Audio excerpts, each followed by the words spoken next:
நூல் வந்து நூற்றுறாரு, நூல் இல்லை கயிறு, சணல் கயிறு வந்து நூற்றுறாரு. சணல் செஞ்சு கொடுத்துருக்கோம். இதெல்லாம் ஃபுல்லாக சணல் தான். இந்த இப்போ சணலுக்கு செய்கிறதுக்கான அந்த பஞ்சை எடுத்துகிட்டு போகிறா, அதுக்கப்புறம் தான் சணல் செய்கிறா. அதில் இருந்து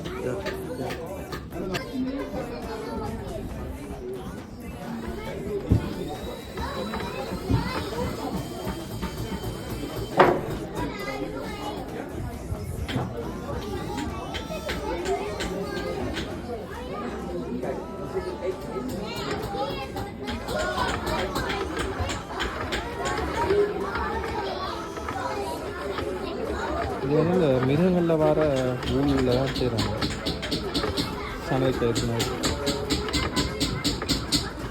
கையில் வச்சு வந்து செம்மறி ஆட்டுற ஊழ்.